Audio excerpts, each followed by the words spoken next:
The Denver airport buzzed with the usual late-evening chaos, delayed flights, tired families, and the metallic hum of rolling suitcases over tile. Among the sea of travelers, Carter blended in so completely that no one gave her a second glance. She wore worn jeans, a gray hoodie zipped to her neck, and a baseball cap pulled low enough to hide the thin scar above her eyebrow. To most, she looked like any 30-something woman heading east. But if someone had looked closer, really looked, they might have noticed the way her eyes scanned the terminal, how she measured every sound like someone trained never to relax. She hadn't flown in years, not since the day her cockpit went dark over Syria. That day had ended more than a mission. It had ended her career, her purpose, and the person she used to be. Raven, they'd called her back then, a name whispered with respect in the hangars of Langley Air Force Base. Major Raven Carter, one of the best F-22 pilots the Air Force had ever trained, until one mission changed everything. Now she was just Miss Carter, an anonymous passenger in Seat 9A on Flight 482 to Washington, D.C. The reason for her trip was simple, or so she told herself. A job interview. Civilian work consulting on aviation software. Nothing dangerous, nothing heroic, just ordinary. That's what she wanted more than anything. Ordinary. The boarding process was slow. A crying baby, a man arguing about overhead space, a teenager glued to his phone. Kept her head down, earbuds in, pretending to listen to music. Her hands fidgeted in her lap, restless. Every time an airport announcement buzzed over the loudspeaker, she tensed, as if waiting for a call sign that would never come. When she finally stepped onto the plane, the familiar scent of jet fuel and recycled air hit her. It was supposed to be comforting. Once it had been. Now it only reminded her of everything she'd lost. She slid into her seat by the window, fastened her belt, and stared outside as rain began to streak across the glass. The engines roared to life, and Flight 482 lifted into the turbulent night sky. Passengers clapped when the plane leveled off, some out of habit, others out of relief. Didn't move. She was staring at the storm clouds above, tracing their movement with quiet precision. She'd flown through worse, lightning, crosswinds, even anti-aircraft fire. Still, she couldn't shake a strange feeling.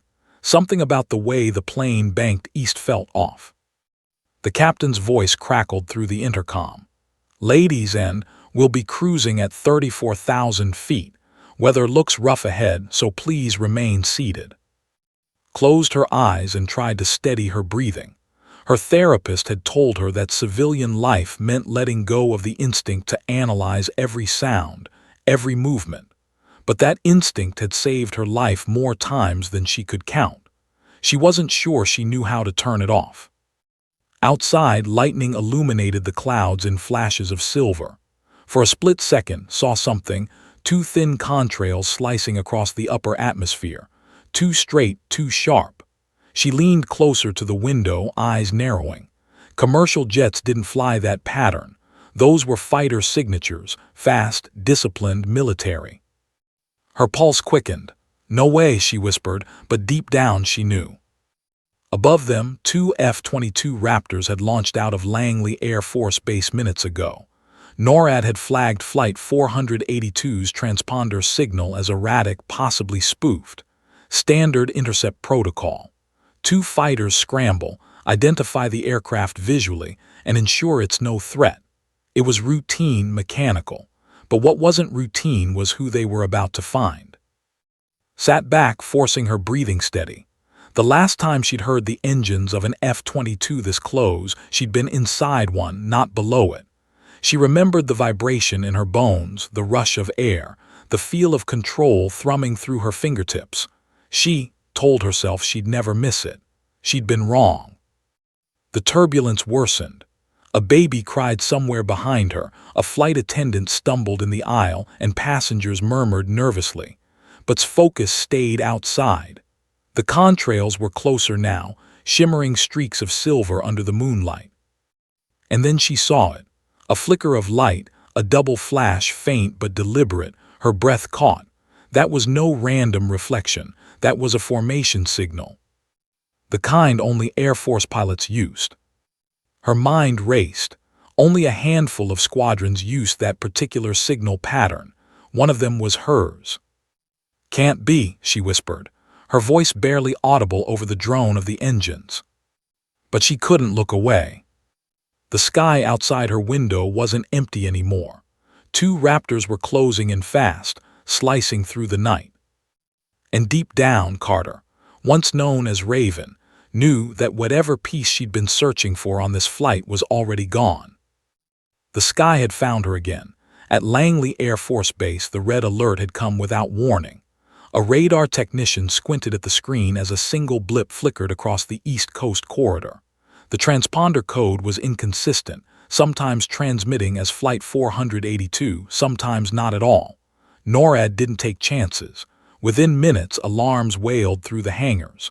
"Scramble 2 Raptors, visual confirmation, authorization Whiskey Tango 7. Captain Miller sprinted across the tarmac, helmet in hand, rain pelting his flight suit. The moment his boots hit the ladder, his heart was already racing. It wasn't adrenaline, it was instinct. He'd flown hundreds of intercepts, but something about this one felt personal. "Viper 1 to control," he radioed, voice steady. "Engines hot, rolling in 90 seconds. "Copy that, Viper 1, came the calm voice of the tower. "Confirm, partner, Viper 2 on your wing." Glanced at the second jet roaring to life beside him. "Viper 2 confirmed. Let's go fishing." Both F-22 Raptors thundered down the runway, afterburners lighting the night in twin plumes of blue fire. The sound shook the ground like a storm. Within seconds, the jets were airborne, climbing through sheets of rain, punching through the thick cloud layer that separated ground from sky. At 35,000 feet, the world went silent. Scan the radar, no joy yet. Control, any update on target position? Negative, Viper 1. Target's transponder is unstable. Last ping places it near grid vector Alpha 29. Civilian aircraft, unknown anomaly. Frowned, civilian. Understood, will confirm visual. He leveled off, eyes narrowing through the heads-up display. In the distance, lightning danced across the horizon, illuminating shapes, clouds, shadows, and then wings. "I've got movement 10 o'clock, he said. "Copy," came Viper 2's reply. The civilian aircraft shimmered into view, a mid-size commercial jet gliding steady but off course. Exhaled. "Target acquired. Looks like a 737, Flight 482 confirmed. Transponder flickering though, possible equipment malfunction." "Still want us to hold formation?" Viper 2 asked. "Yeah," replied, "let's stick with protocol." As the Raptors approached, the civilian pilots likely had no idea what was flanking them. But inside Flight 482, Carter knew before anyone else. She felt the air pressure change, the faint pull of the engines adjusting to accommodate the new flight pattern. The pilot didn't announce it. He didn't need to. She could feel it. Her eyes darted to the window. There, slicing through the clouds like silver ghosts, were 2 F-22s, sleek, precise, moving as one. For a second, she thought it was coincidence. Maybe just another intercept drill. But when she saw the way the lead jet adjusted altitude, perfectly mirroring their descent, her stomach twisted. That wasn't random, that was tactical. And that maneuver, she knew it. Exactly 75 feet offset, nose tilted 2 degrees, Langley protocol, her old protocol. She whispered, "They're running a visual ID on us." The woman beside her looked up startled. "What?" "Nothing," said quickly, forcing a smile. "Just turbulence." But it wasn't turbulence. It was the military locking eyes on them through glass and radar. In the cockpit, the captain's voice trembled slightly over the PA. "Ladies and, we're experiencing a temporary communication issue with air traffic control. Please remain calm." The co-pilot leaned forward, whispering something. The captain's eyes widened. 2 aircraft were tailing them, close enough to see the paint on the fuselage. Watched as the lead F-22 shifted position again. Then a quick flicker of light blinked across its fuselage. Two flashes, pause, one flash. Her breath hitched. That was no accident. It was an old in-flight signal, one known to only a few squadrons. Her squadron. God, she whispered, they can't be serious. 7 years since she'd left, and someone out there still remembered Raven's code. Inside her chest, old reflexes flared alive, the sharpened awareness, the heartbeat syncing with the hum of the engines. She buried that part of herself long ago, but it rose again like a ghost refusing to stay down. Outside, the F-22s tightened formation. "Control to Viper 1, the voice came through his headset. "You are to establish contact and request identification. Confirm visual clearance." Hesitated. Something in his gut told him this was no ordinary intercept. He glanced again through the canopy. The passenger jet's cabin lights glowed faintly through the storm, and then, just for a heartbeat, he saw her. A woman by the window, eyes locked straight on him, her face pale but steady, her expression unmistakable recognition. His pulse jumped. "Viper 1, proceed," the command repeated. He took a deep breath, toggled the comm switch, and flashed the recognition signal. 2 short blinks, pause, 1 long. "Identify yourself." Down below in seat 9A, lips parted in disbelief. Her fingers trembled against the armrest. That wasn't just any code, that was hers. Her call sign. "Raven," she whispered. The storm outside roared louder, thunder echoing across the clouds, but barely heard it. The world had narrowed to the window, the blinking light, and the memory of who she used to be. Raven was no longer gone. The sky had just called her name. The storm outside deepened, painting streaks of lightning across the wings. Passengers gasped every time thunder rolled, but barely blinked. Her focus stayed on the lead Raptor's faint light, flashing in a sequence no civilian could ever decode. 2 short bursts, 1 long, pause, 2 short again. She whispered, "That's not random." Her, an elderly man reading a newspaper, gave her a puzzled look. "Ma'am." "Nothing," she said quickly, eyes fixed outside. "Just nothing." But it wasn't nothing, it was everything.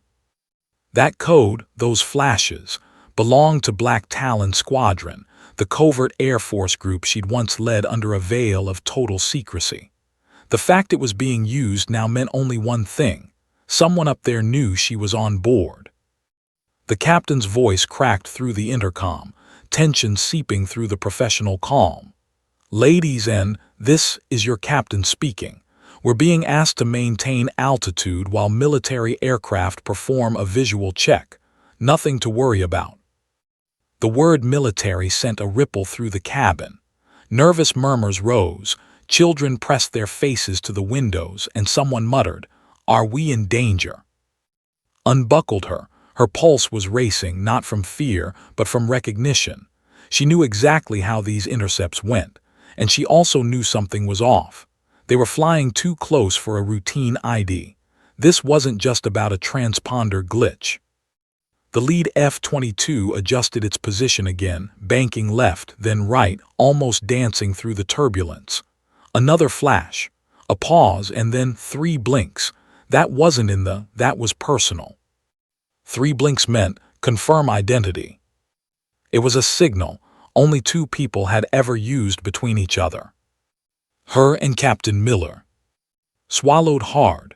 Memories hit her in waves, his calm voice over comms, his laugh after missions, his promise that they'd always watch each other's 6. He'd been her wingman, her partner, and her friend, until the mission that ended it all. She didn't realize she was whispering until the old man beside her frowned. "Are you all right, miss?" Forced a smile. "Yeah, just remembering someone." Lightning flashed again, and this time she could almost see his face behind the fighter's canopy. The same focus, the same intensity. "Control, this is Viper 1, said through his headset, his tone low. "Confirming Flight 482 visual, requesting next steps." A moment's pause. Then the controller's voice replied, Viper 1, secondary confirmation required. Identify pilot in command. There's a priority alert linked to that aircraft's manifest. Frowned, priority alert. Affirmative, it matches code name Raven. He froze, the rain outside beat harder against the canopy. For a split second he thought he'd misheard. Say again. Repeat, code Raven is active on passenger manifest. His throat tightened. Raven, it couldn't be. He hadn't heard that name in 7 years. Understood, he said finally, voice barely steady. Request permission to engage in direct verification. Permission granted. Exhaled, his mind spinning. Could it really be her? The woman who saved his life, who vanished after that night over Syria. He angled the Raptor closer to the commercial jet, signaling again. 3 flashes, 1 pause, 2 more. If you can see this, answer me. Inside Flight 482, his decision was already made. She couldn't stay silent anymore. When the intercom dinged, the captain's voice returned, quieter this time. If there are any passengers with military aviation experience, please ring your call button. A beat of silence followed, then another. His hand trembled above the button. Around her, people glanced at each other, confused. Finally, she pressed it. A flight attendant hurried over, whispering, "Ma'am, the captain would like to speak with you in the cockpit." Rose, her knees shaky, her breath shallow. As she walked down the aisle, every instinct told her this was a bad idea. But she also knew, once a pilot, always a pilot. If those jets were signaling her, it was for a reason. The cockpit door opened with a hiss. Inside, 2 startled faces turned toward her. "You're the one who flew F-22s?" the captain asked, disbelief written all over him. Nodded, "Used to." The co-pilot pointed at the radio panel. A green light blinked steadily, accompanied by a text on the encrypted display. Her heart stopped when she read it. Identify Raven, confirm status. Reach for the mic, her voice trembling but firm. "This is Raven, civilian status. Who's asking?" There was a pause, then static, and finally. "Raven," a voice came back, cracked with emotion. "It's Viper 1, welcome back to the sky." Froze, she knew that voice anywhere. She whispered, her eyes widening as lightning split the horizon. After 7 silent years, the sky had just answered her call.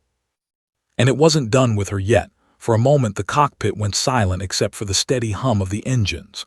The co-pilot's hand hovered above the radio panel, unsure whether to speak or stay quiet. His heart pounded as she gripped the headset, staring at the blinking light on the encrypted frequency. The Air Force had erased Raven from its call sheets years ago, yet here was her name, alive again, bouncing through the airwaves like a ghost. "This is Raven," she repeated, trying to steady her voice. "Confirm, who am I speaking to?" The reply came softer this time, through faint static. "Raven, it's Viper 1. Her breath caught. The sound of that voice pulled her 7 years into the past, back to the desert sky over Syria, the smell of smoke and burning fuel, the sound of a friend screaming over comms before going silent. She swallowed hard. "Copy that," came the response, emotion breaking through the military calm. "You're a hard woman to find." The captain and co-pilot exchanged confused glances. "Ma'am," the captain whispered, "you know the pilot out there?" Nodded, "I trained him." She leaned forward, pressing the transmit key again. "What's going on? Why are Raptors shadowing a civilian flight?" A pause, then's voice lowered, serious now. "Raven, your flight's transponder has been hijacked. Someone spoofed the ID code. NORAD thinks you're carrying contraband tech. We were ordered to identify and, if necessary..." He didn't finish the sentence. "Did it for him. Engage." "Affirmative," he said grimly. "We were 2 minutes from a shoot-down order." The co-pilot's face drained of color. "You mean?" Held up a hand. "Not anymore." She turned back to the mic. "We're clean. Civilian manifest, no threats. Tell them to stand down." "Already tried," replied. But command not listening. There's chatter about something else, something in your cargo hold they can't identify. They're saying it's not on the manifest. The captain frowned. That's impossible. We've got standard cargo, mail, luggage, food service equipment. His eyes sharpened. Have you had any unscheduled maintenance stops before takeoff? The captain hesitated. A tech crew swapped a sensor panel before boarding, routine stuff. Exhaled slowly. Yeah, that's what I thought. She looked at the co-pilot. Check cargo bay readings. If anything's running warm or giving off interference, pull it up now. He tapped frantically at the screen. After a moment, his eyes widened. We've got an energy anomaly near compartment 3, metal crate, unmarked. Muttered under her breath, so that's what they're tracking. His voice returned. You need to isolate it, Raven. If command doesn't get proof this jet's safe, they'll clear us to intercept. I'll stall them as long as I can. His old instincts came roaring back. Copy that, Viper 1, just like old times. The captain stared at her. Are you telling me the U.S. Air Force is about to shoot us down? I'm telling you, she said, standing now, that we've got less than 10 minutes to convince them not to. She ripped off her headset and turned to the flight attendant. Get me a tool kit, flashlight, and access to the cargo hatch. Now. The attendant blinked. You can't. Do it, snapped, her voice sharp and commanding, the voice of an officer, not a passenger. The woman obeyed without question. Within minutes, was descending into the narrow service stairway beneath the cabin floor. The rumble of the engines echoed through the metal walls, and every vibration told her how fast they were losing time. Raven's voice crackled through her earpiece. I'm seeing movement below you, satellite scans showing heat in your cargo bay. You've got 5 minutes before command forces my hand. She crawled toward the compartment, flashlight slicing through darkness until it glinted off something metallic, a steel crate, sealed and humming faintly. A faint blue light pulsed from a crack along its edge. Knelt, pressing her ear close. Inside, something was emitting energy, artificial, dense, and powerful. Her jaw tightened. This isn't commercial cargo. Negative, said, and if you can't shut it down, they'll assume it's a weapon. Grip the latch. Then I guess I'll have to prove them wrong. Lightning flashed through the vent slats as she opened the crate, revealing a tangle of wires, a blinking device, and something far worse, an Air Force tag with her own squadron's insignia. Her blood ran cold. Someone wanted her blamed. She whispered, horror rising in her chest. This wasn't a mistake. Someone planted this, and they wanted me to be on this flight. There was silence for a moment on the radio, then said quietly, then we're both in deeper than command knows. Above, the F-22's tightened formation. On the ground, NORAD watched the radar pulse like a heartbeat. In the darkness of the cargo bay, Carter, Raven, stared at the blinking device and knew one thing for certain. This was no longer an intercept. It was a setup. And she was the target. The hum of the engines felt like a ticking clock.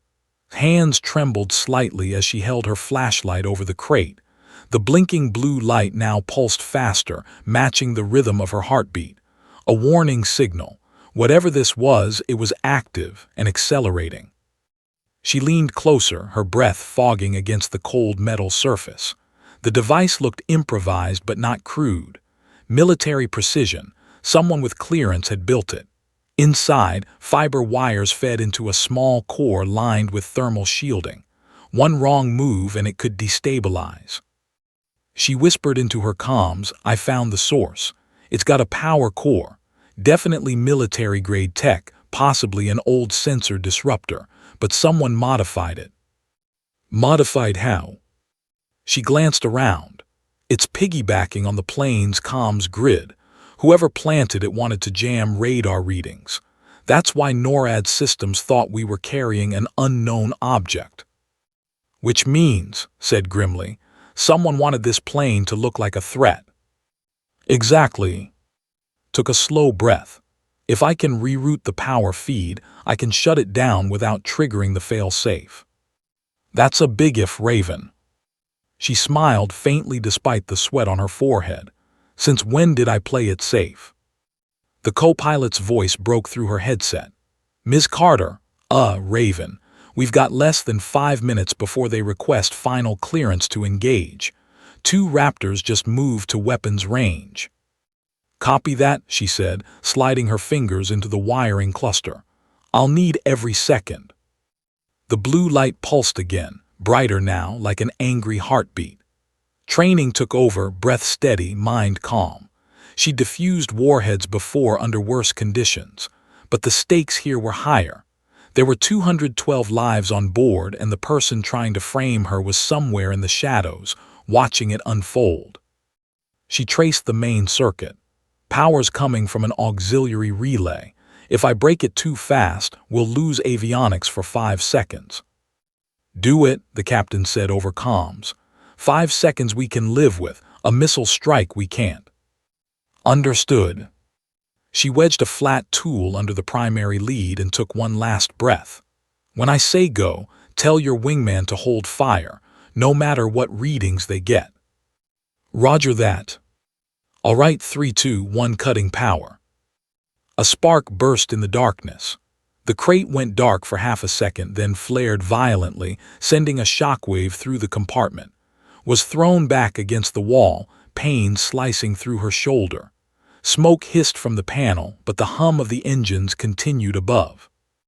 Then silence, the blue light was gone. Raven, report, shouted. She coughed, dragging herself upright. Device neutralized. Repeat, device neutralized. Your bird's clear to stand down. There was a pause. Then she heard it, the faintest sigh of relief from, copy that, transmitting confirmation to NORAD now. The captain's voice broke in. Altitude steady, no further interference. You did it, ma'am. Managed to smile, though her arm throbbed. Don't thank me yet. Someone wanted that thing here, and they knew I'd be the one blamed. The co-pilot asked, but how would they know you were on this flight? Her expression hardened, because someone in command leaked it. Above the clouds, the F-22s veered off formation, their silver wings flashing in the sunlight as they peeled away. The tension inside the cockpit began to fade, until a new signal blared across the comms. Attention Flight 709. This is NORAD Command. Maintain current altitude and heading. Military escort will resume shortly for security verification. Frowned, that doesn't sound like. No, said quietly, voice now tense again. It's not. Her blood went cold. Then who the hell is giving that order? Static filled the channel. Then a new clipped voice came through, familiar, cold, and unmistakable. Raven, the voice said, you should stayed retired. Froze. The name hit her like a bullet. General, her former commanding officer, the man who had shut down her last mission and buried every classified file tied to it. She whispered, it's him. I know, replied. He's the one running this op. His voice cut through again, firm and deliberate. You've tampered with government property, compromised a defense operation, and endangered civilian lives. You're to surrender upon landing. If you resist, we'll treat it as hostile intent. His jaw tightened. He's framing me for the whole thing. His tone turned sharp. Say the word, Raven. I'll break formation and cover you. No, she said firmly. If you do that, you'll be court-martialed. Let me handle him. Her pulse steadied. She'd faced missiles, betrayal, and death before, but this was different. This was personal. She climbed back up toward the cabin, eyes blazing with determination. The sky outside was calm again, but the real storm was just beginning. As the plane crossed over Colorado airspace, Carter made a silent vow. She wasn't just going to survive this flight. She was going to expose everyone who tried to destroy her. The wheels of Flight 709 screeched against the tarmac as the jet touched down at Air Force Base, Colorado. The passengers cheered, believing they had survived an ordinary emergency. Only Carter knew the truth. The real danger was waiting on the ground. Through the cockpit window, she saw them. Rows of armed personnel, Humvees, and 2 black SUVs parked near the hangar. The kind of reception reserved not for heroes, but for traitors. The captain's voice quivered as he made the announcement. "Ladies, and please remain seated. We've been directed to taxi for security inspection." Stood in the aisle, her shoulder aching from the blast. "Captain," she said quietly, "when that door opens, they'll want me. Don't let them touch the passengers." He hesitated. "Ma'am, if you step out there." "I've been in worse crossfires," she interrupted with a faint smile. As the plane rolled to a stop, she glanced out again. 2 F-22s streaked overhead, their afterburners glowing. Was still up there, defying orders, stalling for time. He'd bought her one more chance. The jet bridge locked in place with a metallic thud. Soldiers in tactical gear advanced, surrounding the plane. One officer, face hidden behind sunglasses, raised a megaphone. "Carter, call sign Raven. Step forward and surrender. You are under investigation for unauthorized possession of classified technology." Took a deep breath, straightened her jacket, and walked down the aisle. The passengers whispered, some recording, others terrified. As she reached the doorway, she looked back once at the cabin crew. "Keep them calm," she said softly, "and thank you." Then she stepped out into the blinding sunlight. The officer's hand went to his holster, "Hands where I can see them." She raised them, palms open. "You don't need the guns, Lieutenant. I'm not the enemy." "Tell that to command," he replied coldly. A black SUV door opened and General stepped out. His uniform was immaculate, metals shining, expression like stone. "Raven," he said, almost smiling. "Didn't think I'd see you again."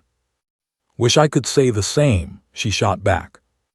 His eyes flicked to the crate being unloaded from the cargo bay. "You've caused quite a stir. Tampering with Air Force property, breaching restricted comms, impersonating a classified operative." "That's rich," said, "considering you planted that device." A flicker of amusement crossed his face. "You always were dramatic." She stepped closer. "You used me. You sent me on that mission in Syria, then buried everything when it went wrong. You think I didn't know?" Smile vanished. "You were never supposed to come back from that mission." The soldiers stiffened. For a heartbeat, the whole runway went silent. "Why?" she demanded. He leaned in slightly.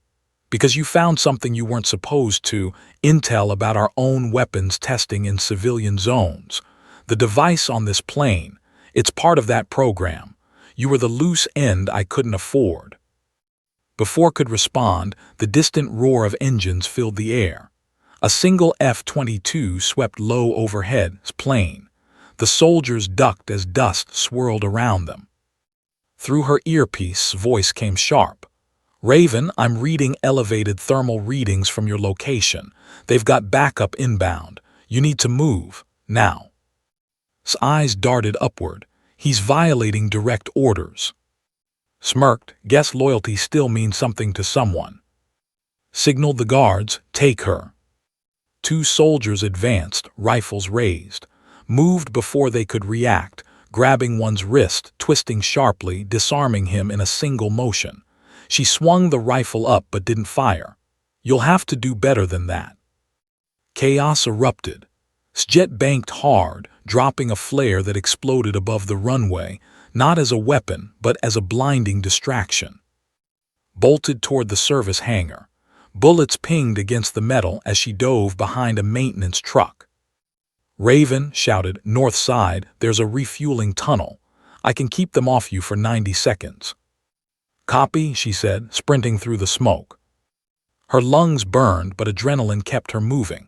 She slid beneath a gate, tore off her civilian badge, and emerged near the fuel lines.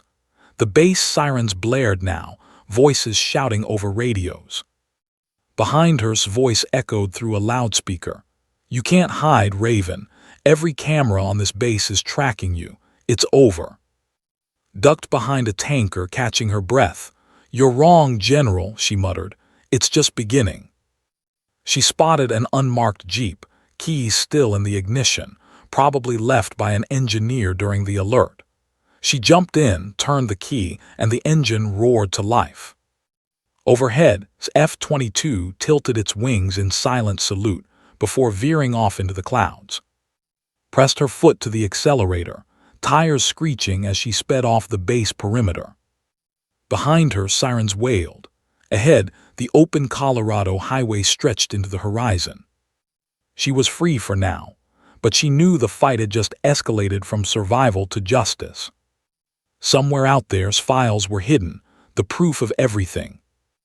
And Carter was going to find them. Rain streaked across the windshield as Carter drove through the Colorado night, headlights slicing through the darkness. Every road sign blurred past like ghosts of a past she couldn't outrun. Her shoulder ached, her pulse unsteady, but her mind burned with clarity, had orchestrated the whole thing. Now she needed proof. She pulled off the highway, parking beside an abandoned diner near Pueblo. Inside, the lights flickered weakly. A man sat alone in the back booth, his leather jacket worn, his hat pulled low. "Didn't think you'd actually come," he said without looking up. Slid into the booth across from him. "You still owe me from Kabul, remember?" The man chuckled softly. "Always straight to business. That's why they called you Raven." "Cut the nostalgia, Tyler. You said you had something." He glanced around, then slid a flash drive across the table. "Operation Sentinel. That's the file name you're looking for. Classified black project under's command. I pulled fragments from a secure archive before they purged it." Picked it up, studying the tiny device. "What's on it?" "Evidence," Tyler said. "Drone logs, test sites, data from civilian airspace trials. They've been testing signal cloaking tech on commercial routes, using passenger planes as cover. That crate on your flight, prototype." Her stomach tightened. "You're telling me they've been experimenting on civilians?" "Worse," he said grimly. "They've been hiding the results. One of the test planes vanished last year over the Pacific. Official report said mechanical failure. The data says it was vaporized by an automated defense drone that didn't recognize its transponder." His throat went dry and covered it up. Tyler nodded. He built his career on that program. He's got senators, defense contractors, and half the Pentagon under his thumb. Taking him down means taking on the system itself. "Good thing I never liked playing by their rules," she muttered. Tyler smiled faintly. "You haven't changed." Then his face hardened. "You've got a tail, Raven. 2 black SUVs pulled into the lot 5 minutes after you. They're waiting outside." Turned slightly, catching the reflection in the diner's window. Headlights idled under the rain. "Guess didn't want to wait for the morning," she said. Tyler slid his hand under the table, revealing a small pistol. "I'll cover the back exit. You take the data and run." "Not happening," she said firmly. "We both walk out of here." The door burst open before she finished. 2 men in tactical coats entered, scanning the room. The waitress gasped and ducked behind the counter. "Moved first." She flipped the table, glass shattering, and rolled to the side. Tyler fired 2 shots, non-lethal, hitting the first agent's shoulder. The second lunged forward but kicked him square in the chest, sending him crashing into a booth. "Go," Tyler shouted. She bolted through the kitchen, bursting out into the alley. Rain poured down harder now, soaking her as she sprinted toward her Jeep. Headlights flared again, another SUV cutting her off. Tyler appeared behind her, tossing her the pistol. "Use it." "I don't kill unless I have to," she yelled back. He smirked, "Then drive like hell." She slammed into the driver's seat, engine roaring to life. Tires screeched as she spun out of the lot, bullets cracking against the metal. The flash drive was clutched tight in her hand, everything she needed to Burns' empire to the ground. Tyler's voice came through her earpiece. "Raven, I'm splitting off. I'll throw them off your trail, head for Denver. I've got a downtown under the old call sign network." "Tyler," No time, just get there. Static drowned him out. She looked in the mirror and saw his truck veer left, drawing the SUVs after him. Her chest clenched, knowing what that meant. He'd bought her another chance. She pressed the accelerator harder. By dawn, she reached Denver. The city skyline shimmered under the first light of morning.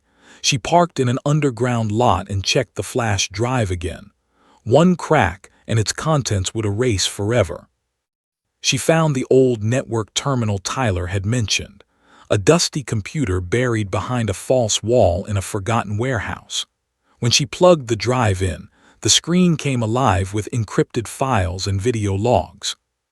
Her fingers froze as she opened one folder labeled Sentinel Test 3A.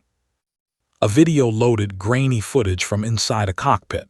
A voice came over the audio, test commencing, civilian flight rerouted, authorization. Then the camera shook violently, followed by an explosion and static. Stared at the frozen frame, her heart pounding, proof. But as she reached for her phone, the lights in the warehouse flickered, then went out. A voice echoed from the shadows. You found it faster than I expected. Turned slowly, hand on her weapon. General stepped from the darkness, calm and smiling. End of the line, Raven, didn't flinch. The shadows around the warehouse pulsed with tension, the air thick with rain and the hum of nearby power lines. Stood a few feet away, gun drawn, his boots echoing on the concrete floor. You always were persistent, he said. Could take in your discharge and disappeared, but no, you had to dig. His eyes stayed locked on him. You murdered soldiers, civilians, and buried it under national security. I couldn't disappear knowing that. He stepped closer, smirking. You think you can expose me? That drive won't save you. Everything on it is classified, traceable. The moment you upload it, the system deletes it, and anyone tied to it. Maybe, she said quietly, but I've already uploaded it. For the first time, his confident mask faltered. You're bluffing. Tilted her head toward the flickering terminal. Live satellite uplink. Every major news outlet has it now. Operation Sentinel, flight experiments, your authorization codes. By now, the Pentagon's in panic mode. His eyes narrowed. You're lying. Then his earpiece crackled faintly. General, we're seeing data breaches, classified Sentinel files, originating from your sector. He ripped it out in fury. You don't know what you've done, he barked. Oh, I do, said, stepping forward. I just freed the people you lied to. He raised his pistol. This ends now. Lightning flashed through the broken windows. For a heartbeat, their silhouettes faced each other. Soldier versus general, truth versus power. Fired first. The bullet grazed his arm as she dove behind a steel beam. Pain seared her skin, but she didn't hesitate. She rolled, kicked over a crate, and fired once, not to kill but to disarm. The gun clattered across the floor, skidding into darkness. They collided in the center of the room, years of betrayal exploding into raw force. Swung. She blocked, countered, drove her elbow into his ribs. He staggered, gasping, then slammed her against the console. Sparks flew. You think you're a hero, he growled, pressing his forearm against her throat. But heroes die forgotten. The system survives. Gritted her teeth, using the last of her strength to twist free. Then maybe it's time someone broke the system. She slammed his hand into the console, electricity arcing across the metal, screamed as his uniform caught fire. He stumbled back, collapsing to the ground, smoke rising around him. Staggered to her feet, panting, blood on her sleeve. The computer continued uploading, the progress bar flashing 95%, 98%, 100%, upload complete. Outside, sirens wailed. Police, military, and news crews were closing in. Lay on the floor, barely conscious. You think they'll thank you, he rasped. You'll be hunted for this. You broke every law we have. Knelt beside him, voice steady. Maybe, but at least I'll sleep knowing the truth out there. She stood, holstering her weapon. Rain poured through the roof holes now, washing blood and soot into the cracks of the floor. Then her earpiece buzzed faintly. His voice. "Raven, it's all over the networks. Sentinel's gone public. You did it." Closed her eyes, relief flooding through her chest. "Couldn't have done it without you, Viper 1. "You've got a ride waiting at the west perimeter," he said. "You're not safe yet." She gave one last look at, lying amid the wreckage of his empire, then turned toward the exit. The warehouse doors burst open as dawn broke. Cameras flashed, sirens screamed, soldiers shouted, but walked calmly through it all, head high, rain mixing with the blood on her arm. Reporters shouted her name. "Is it true, Ms. Carter? Did you expose a military cover-up?" She didn't answer. She just kept walking toward the waiting vehicle where stood, helmet tucked under his arm. When she reached him, he grinned. "Told you you'd never stay retired."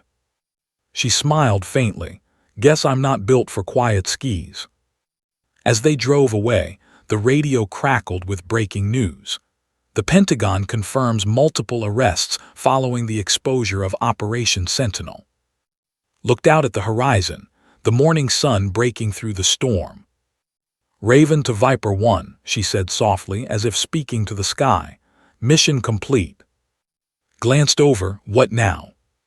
She took a deep breath, the first calm one in years. "Now, we rebuild what they tried to destroy." The city skyline faded in the mirror. The truth was free, but the cost had been heavy. Still, for the first time since she'd left the Air Force, Carter felt weightless. No secrets, no chains. The call sign Raven would never again be whispered in classified files. It would be remembered in headlines, in stories told by those who believed one person could still stand against corruption and win. And as the sun rose over the American horizon, the world finally learned her name, not as a fugitive, but as a soldier who refused to be silenced.